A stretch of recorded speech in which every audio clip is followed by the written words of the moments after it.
Bueno, buenos días. Le damos Bueno, una cordial bienvenida a una nueva sesión de esta asignatura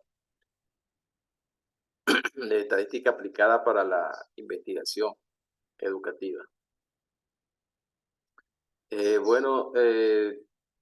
deberíamos continuar entonces con... un segundito aquí para admitir.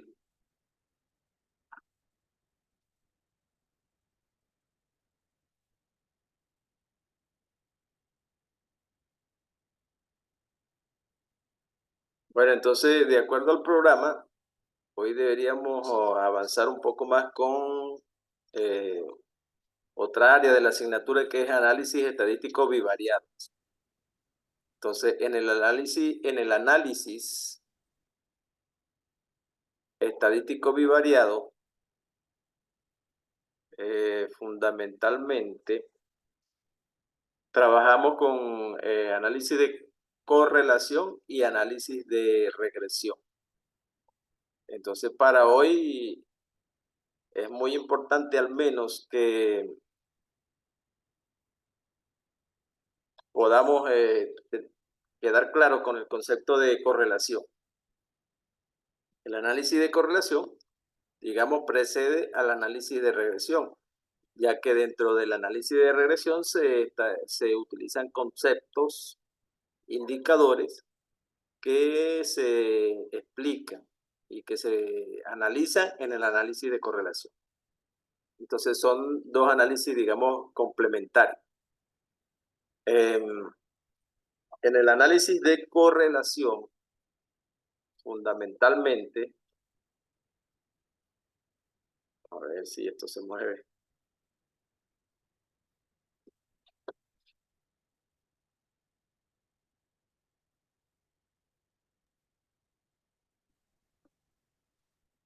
Ok. En el análisis de correlación, fundamentalmente vamos a verificar si existen relaciones de asociación entre variables. Porque hay dos cosas que distinguir entre estos dos análisis que he mencionado, el de correlación y el de regresión. En el de correlación, el primero, el que analizaremos hoy, se verifica digamos, la cualidad, la calidad y la cantidad respecto a la asociación entre dos variables. Es un análisis entonces que se ocupa fundamentalmente de ver si dos variables se encuentran asociadas o relacionadas de alguna manera. Eso en cuanto a la correlación. Por otro lado, el análisis de regresión, que es el posterior, que veremos después, se analiza fundamentalmente la causalidad. En el análisis de regresión, además de ver si las variables están relacionadas, también se trata de identificar cuál de ellas es causa y cuál de ellas es efecto, ya que se analizan dos variables, por eso estamos en análisis bivariado. Entonces, en el análisis de correlación, simplemente nos vamos a enfocar en ver si dos variables, análisis bivariado, tienen algún tipo de relación. Además, debemos obtener un indicador digamos, de la intensidad de esa relación y en qué sentido puede estar variando esa relación. Mientras que en la regresión además de ver eso, podremos también establecer una relación funcional, es decir, una variable que depende de la otra, una es causa y la otra es efecto. En el análisis de regresión vamos específicamente a tener una variable considerada independiente o causa y una variable considerada dependiente o efecto, una relación pues de causalidad. Pero por ahora vamos a enfocarnos entonces en la correlación, es decir, en verificar la relación entre dos variables. Ahora, digamos, ese análisis de correlación, eh, por ahora vamos a ocuparnos de lo que se denomina análisis de correlación simple. Se llama así porque está enfocado en la relación que puede existir entre solo dos variables.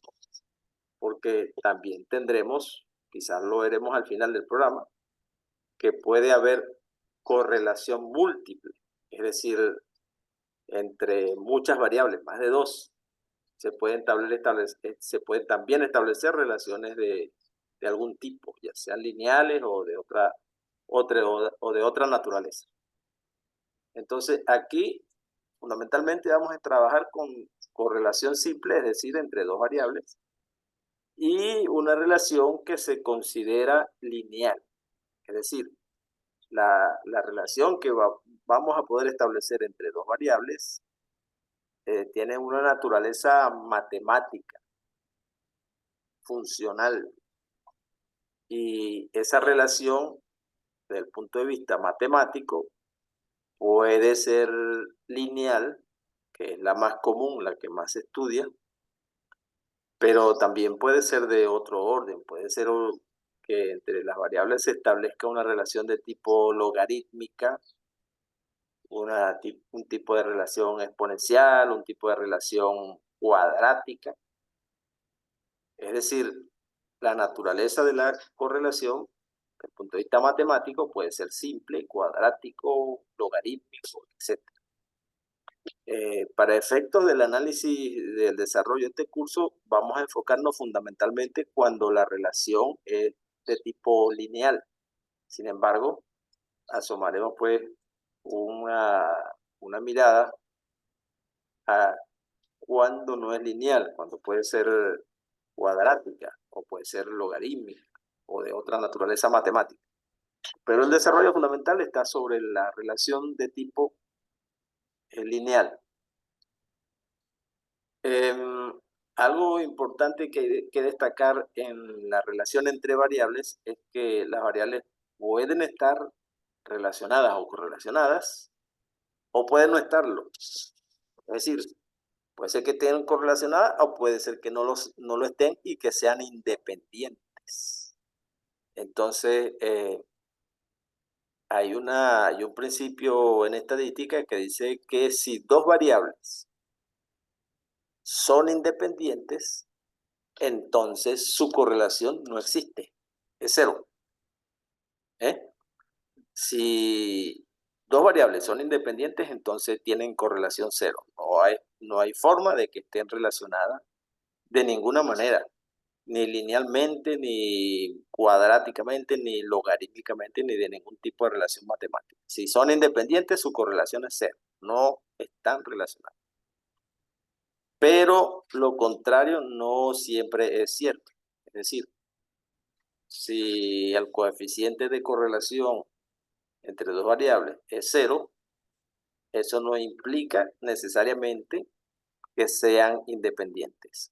¿Ok? Entonces, correlación cero no implica independencia. Pero independencia sí implica correlación cero. Ya veremos un poquito más adelante por qué la correlación puede ser cero y sin embargo no ser independientes. Ahora, cuando analizamos este tipo de relaciones bivariadas, ¿verdad? Entre dos variables, vamos siempre a tener un conjunto, una serie, una población o una muestra de individuos sobre los cuales deben haberse medido las variables que están, digamos, en estudio, bajo análisis. Esa es una característica fundamental de este tipo de análisis bivariado. Es decir, las variables tienen forzosamente que haber sido medidas sobre los mismos individuos. De lo contrario, no tiene sentido la correlación, ni la regresión, ni estos tipos de análisis bivariados. Para que yo trate de establecer vínculos entre dos variables, cualesquiera, desde el punto de vista de la correlación o de la regresión, esas variables deben haber sido medidas sobre los mismos individuos. Deben ser pares de datos. Es decir, si yo quiero establecer una relación entre peso y estatura, digamos, bueno, pues yo debo medir sobre cada individuo su peso y su estatura. Eso es lo que a mí me va a permitir después definir su posible relación, relación o correlación o regresión.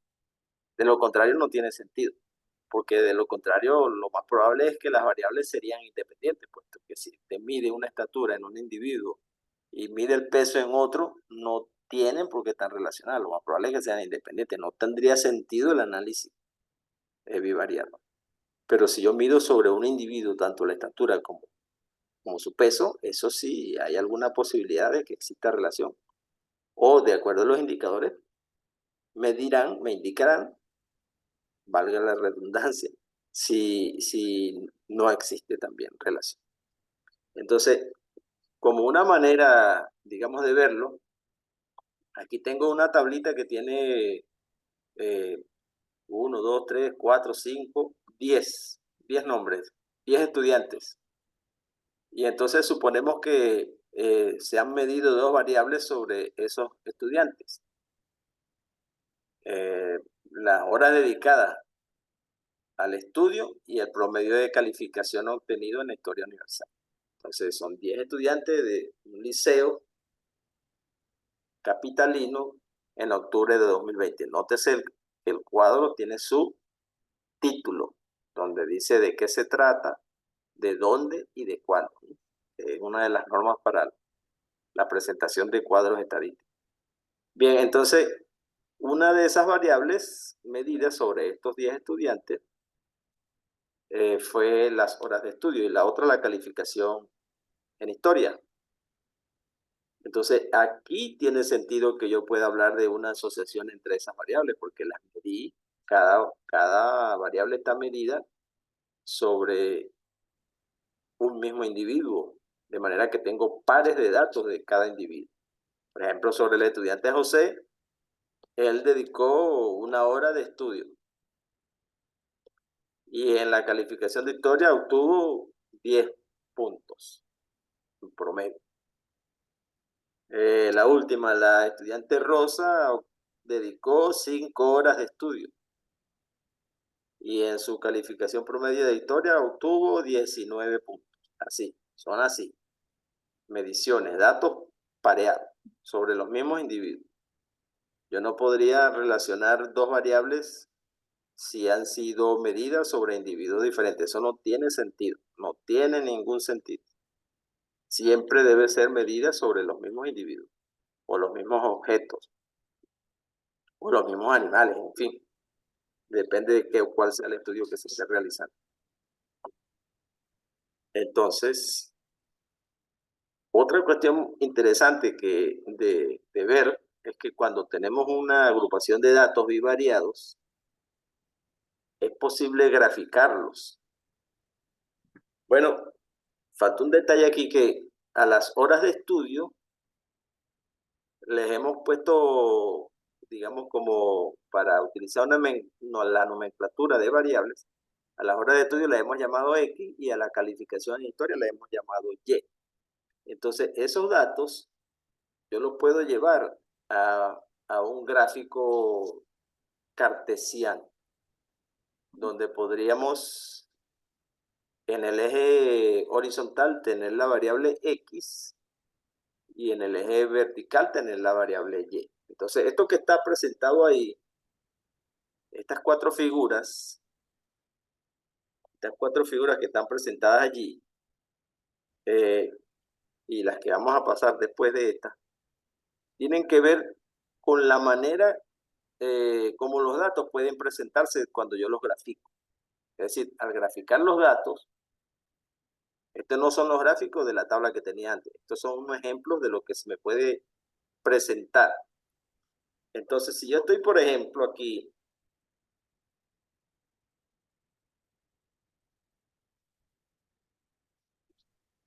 en el primer gráfico superior a la izquierda, allí en la esquina superior izquierda, si yo estoy en este gráfico, este de aquí, Si yo dibujo mis datos en un plano cartesiano, colocando los valores de X sobre el eje horizontal y los valores de la variable Y sobre el eje vertical, y se me aparece algo así, como una especie de línea, los puntos de los datos, se asemeja a una línea con pendiente positiva, digamos, desde el punto de vista matemático, es decir, que va creciendo, que empieza en 0 y luego va creciendo. Si yo uno todos los datos me saldría una línea, bueno, esta no es exactamente una línea, pero se parece. Eso es una línea que va creciendo. Es decir, que para un valor dado de X en el eje Y, por ejemplo yo tendré exactamente un valor de Y en el eje vertical. Si incremento una unidad en el X, se me va a incrementar también en una unidad en el Y, ¿verdad? Siempre va a tender así. En la medida en que yo hago crecer X, también Y va a tender a crecer. Entonces, si en mi gráfico de los datos yo veo algo así, eso me está indicando una relación lineal perfecta, porque se trata de una línea recta perfecta que va creciendo, es decir, con pendiente positiva. Eso es lo que llamamos una relación lineal directa, perfecta. Pero si lo que vemos en nuestros datos, en el gráfico, estos gráficos se llaman diagramas de dispersión. Si lo que vemos es algo como aparece en el otro dibujo, el de la derecha,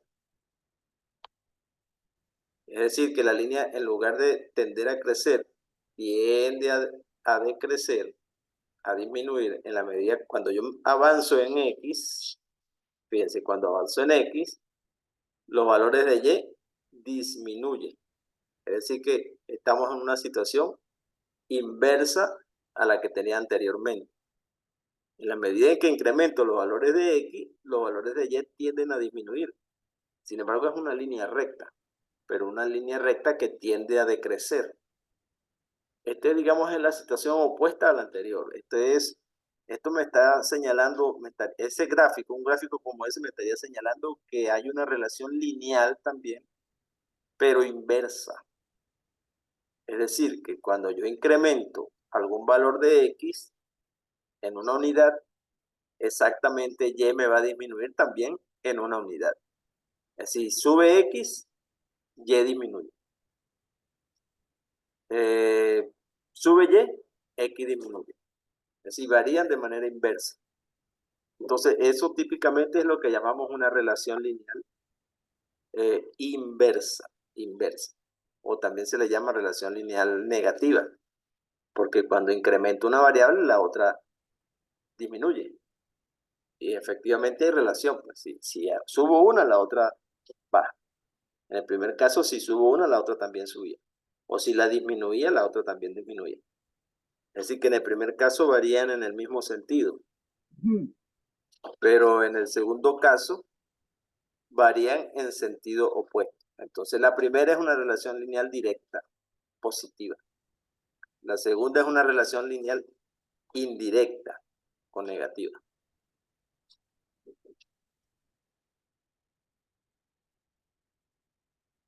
Una tercera posibilidad, está vinculada con que dibujemos los pares de los datos, ¿verdad?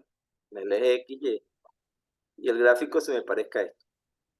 Entonces, no es exactamente una línea recta lo que aparece, no es exactamente una línea recta, pero tiende a ello. Los puntos, digamos, tienden a agruparse alrededor de una línea. Bueno, o sea que dibujé no es exactamente recta, pero vamos a suponer que es recta. Tiende a agruparse allí en torno a esa línea. Y esa línea se parece a la primera, la que teníamos en el gráfico 1, ¿verdad? Sin embargo, los puntos no están todos sobre la línea, están dispersos alrededor de la línea. Entonces, en ese caso, yo puedo considerar que puede existir una relación también directa, pero ya no es perfecta, porque en el primer caso el primer caso, era una relación lineal directa perfecta. Y en el segundo caso era una relación lineal indirecta perfecta también. En el primer caso una relación lineal positiva perfecta. Y en el segundo caso una relación lineal negativa perfecta. Ahora en este tercer caso también es una relación lineal directa y también es positiva, pero no es perfecta. No es perfecta porque los puntos no están alineados exactamente sobre la línea recta, como en el caso 1. Entonces, aquí tendría yo una relación lineal directa, positiva, pero no es perfecta. Igualmente con el gráfico número 4. Me está diciendo, me está indicando que existe también una relación lineal indirecta, negativa. Existe una relación lineal indirecta negativa, es decir, a valores grandes de X, valores pequeños de Y. E inversamente, a valores grandes de Y, valores pequeños de X. Entonces hay una relación lineal inversa, indirecta, negativa, pero no es perfecta. Porque para que fuera perfecto tendría que estar como en el caso 2. Tendrían que estar los puntos alineados. Y no lo están. Están, digamos, aparentemente colocados en torno a una línea que es decreciente. Una línea que decrece. Pero no están sobre ella. Tienen una cierta dispersión en torno a ella. Por lo tanto, la relación es lineal, es indirecta, es negativa, pero no es perfecta. Entonces, esos son casos, digamos, que se nos pueden presentar al dibujar los puntos de los datos bivariados que tenemos. Lo más común es que se presente un caso como estos dos últimos. Si la relación es directa entre las variables, lo más probable es que veamos algo como esto. Y si la relación es indirecta o negativa entre las variables, lo más probable es que veamos algo. El caso 1 y el caso 2 difícilmente se presentan porque son situaciones ideales, donde las variables están relacionadas de manera perfecta y eso generalmente no ocurre.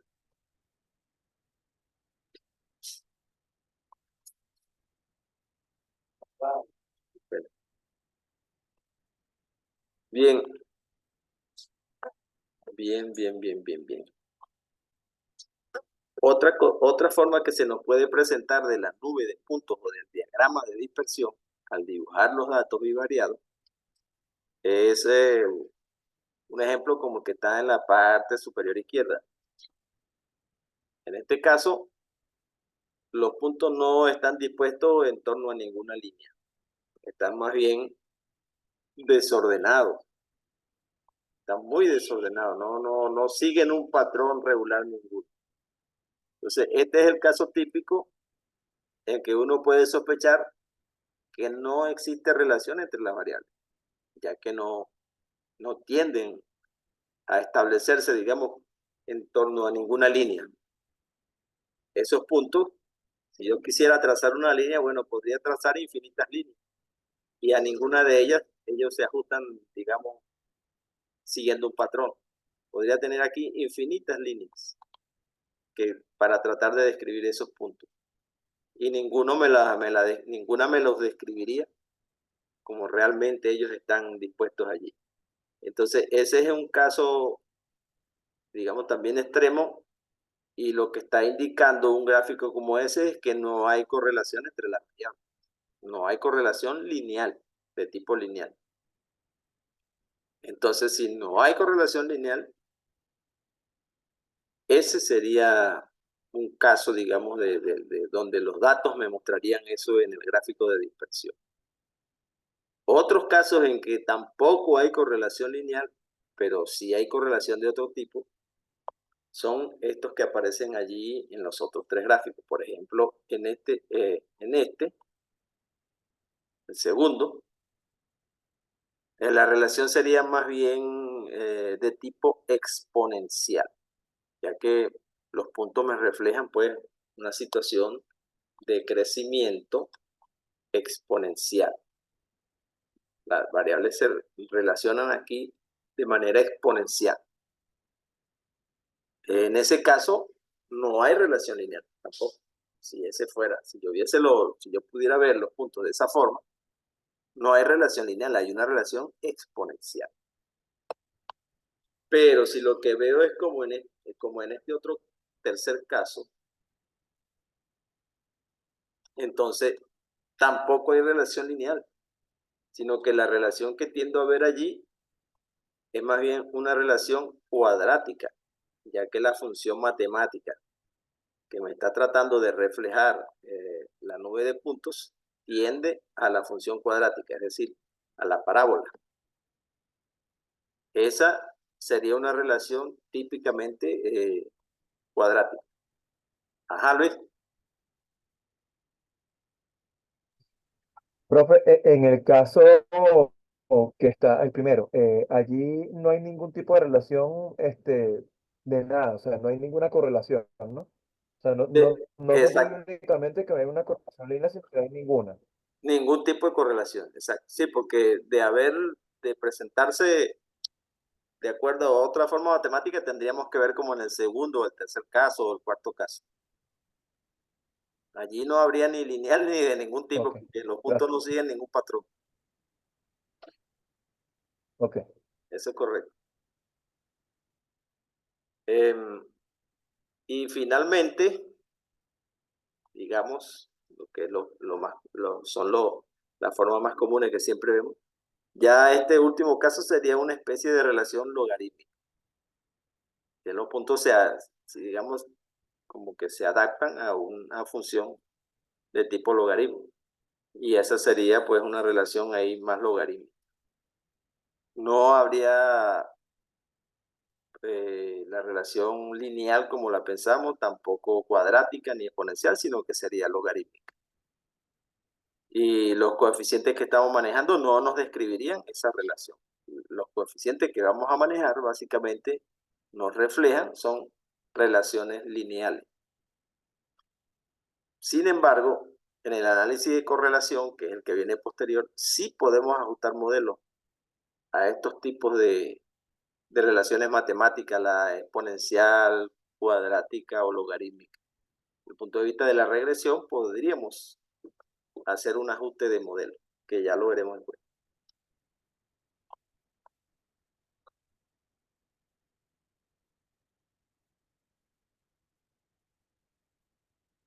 Bien, entonces, en los coeficientes de correlación, que digamos es la forma como vamos a determinar la intensidad que pueda existir entre las variables, esa intensidad la vamos a determinar a través de un coeficiente de correlación.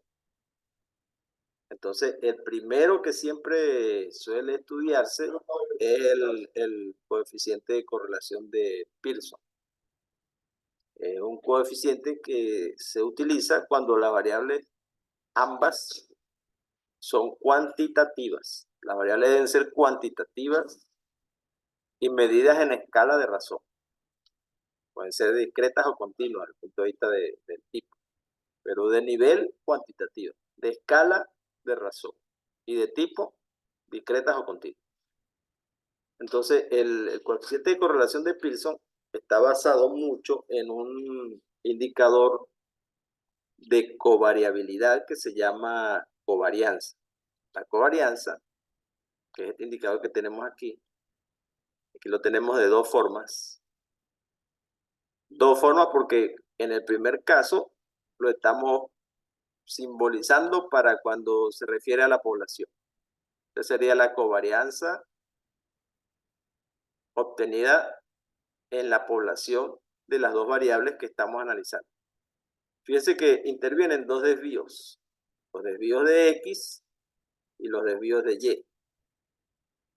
Diferente a la varianza, ¿se acuerdan que en la varianza teníamos los desvíos de una sola variable y la elevábamos al cuadrado para evitar que se hicieran cero? Por cierto que aquí la tenemos en la parte derecha tenemos las varianzas, la de la población y la de la muestra. Entonces fíjense como aquí teníamos los desvíos que es cada observación menos la media, pero elevados al cuadrado. Así obteníamos la varianza, tanto en la muestra, tanto en la población como en la muestra.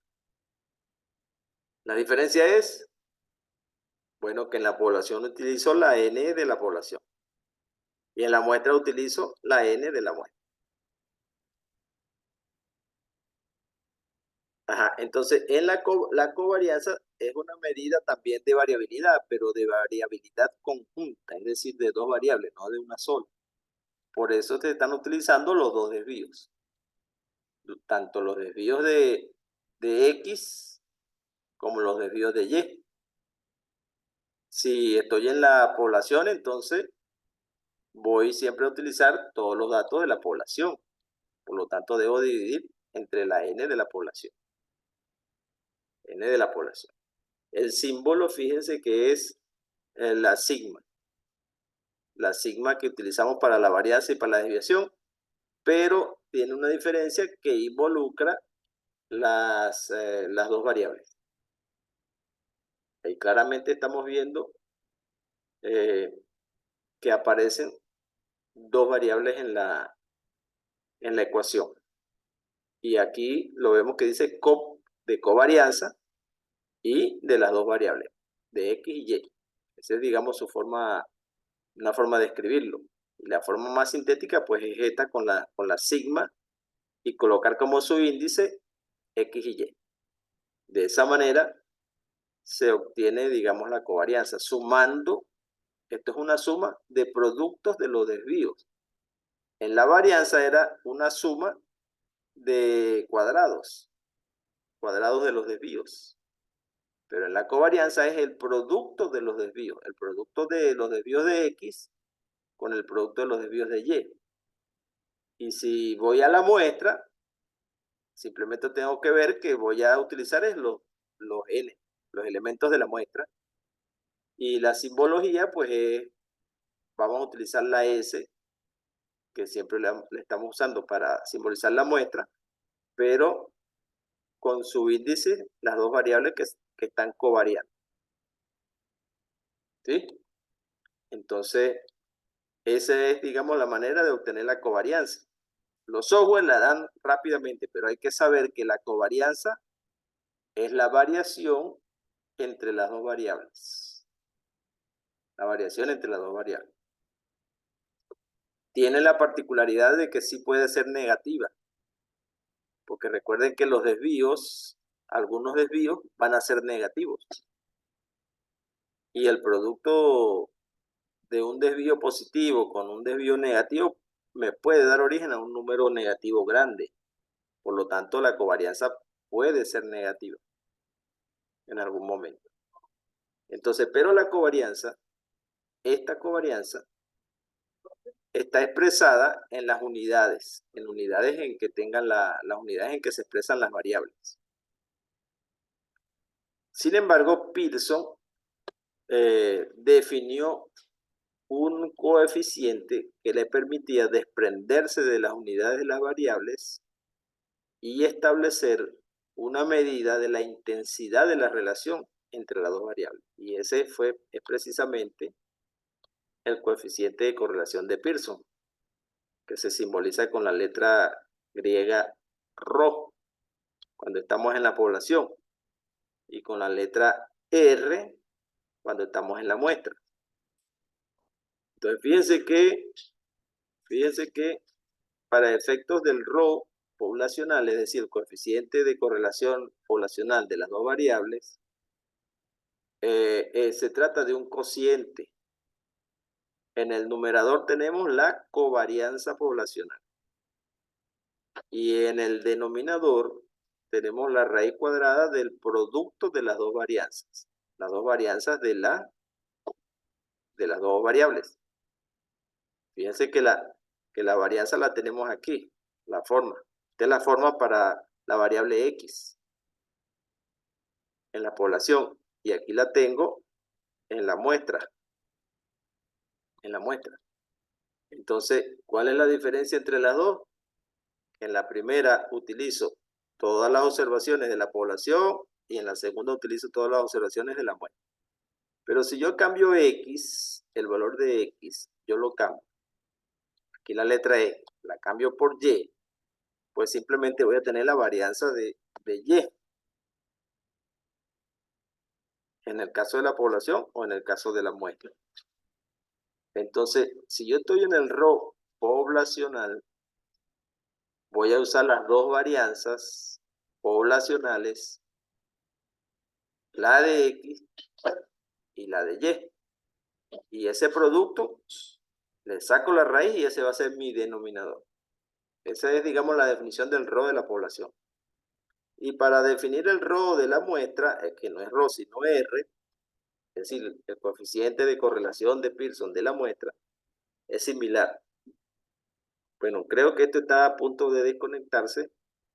Ya queda muy poco tiempo, pero volvemos para continuar. En el momento que se desconecte, bueno, esperamos, creo que son 10 minutos y volvemos a la reconexión.